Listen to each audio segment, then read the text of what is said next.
Did you know there's a surah so powerful that the jinn tremble at its mere recitation? This isn't just another verse. It's a divine weapon, a shield against the unseen, and the Prophet, peace be upon him, himself relied on it for protection.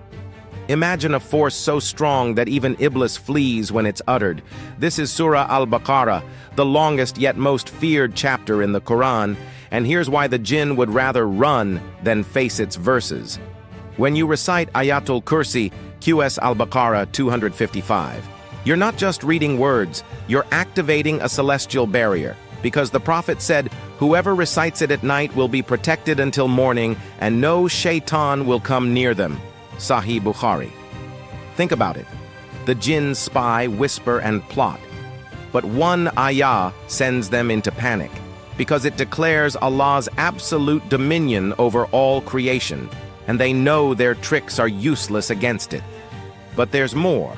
The last two verses of Al-Baqarah, QS 2285-86, are so powerful that the Messenger of Allah said they're a sufficiency, a complete protection for whoever recites them at night. Sahih Muslim.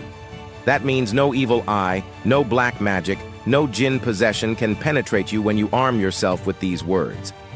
And here's the shocking truth.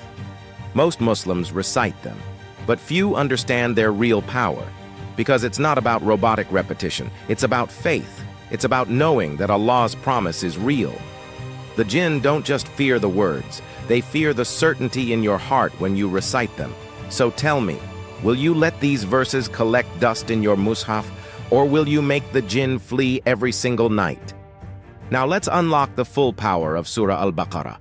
Because the jinn don't just fear one verse, they fear the entire surah like fire.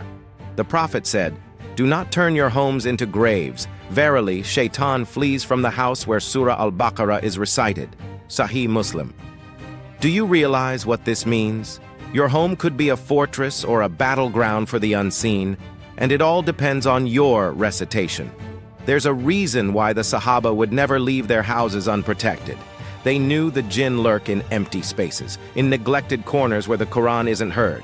But here's where it gets deeper. Ibn Mas'ud, R.A., witnessed a jinn screaming in agony when Surah Al-Baqarah was recited, crying out, "Stop! You're burning us!" Tafsir Ibn Kathir. That's not just a story, that's proof. And yet, how many of us recite it daily?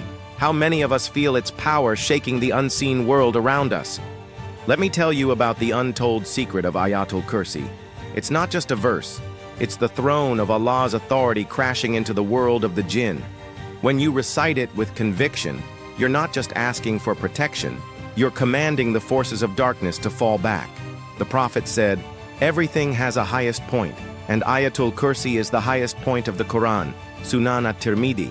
That's why when you whisper it before sleep, you're not just protected, you're guarded by an angelic sentry that makes the jinn feel like they're standing in the sun at high noon. But here's the catch. It only works if you believe it does. The jinn don't fear the sound, they fear the certainty behind it.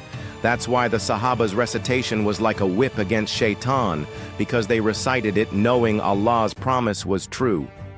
And what about the last two verses of Al-Baqarah? The Prophet called them a sufficiency, meaning they're enough to protect you from every evil. But here's what nobody tells you. These verses aren't just a shield, they're a weapon.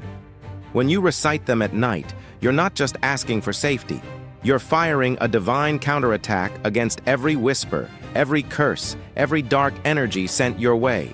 The jinn don't just dislike these verses, they're terrified of them, because these words carry the weight of Allah's mercy and justice.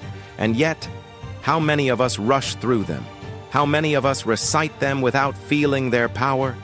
The Sahaba didn't just read the Qur'an, they lived it, they felt it shaking the earth beneath them. That's why their homes were safe, that's why their dreams were peaceful, that's why the jinn didn't dare come near them. Now here's the hardest truth. The jinn aren't afraid of your mushaf, they're afraid of your heart.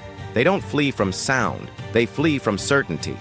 So I ask you again, will you keep reciting these verses like they're just words, or will you reclaim the power that Allah has given you? The choice is yours, but know this, the jinn are watching, and they're waiting to see if you'll ignore this weapon or use it. Start tonight. Recite Surah Al-Baqarah in your home, even if it's just Ayatul Kursi and the last 2 verses. Do it with conviction.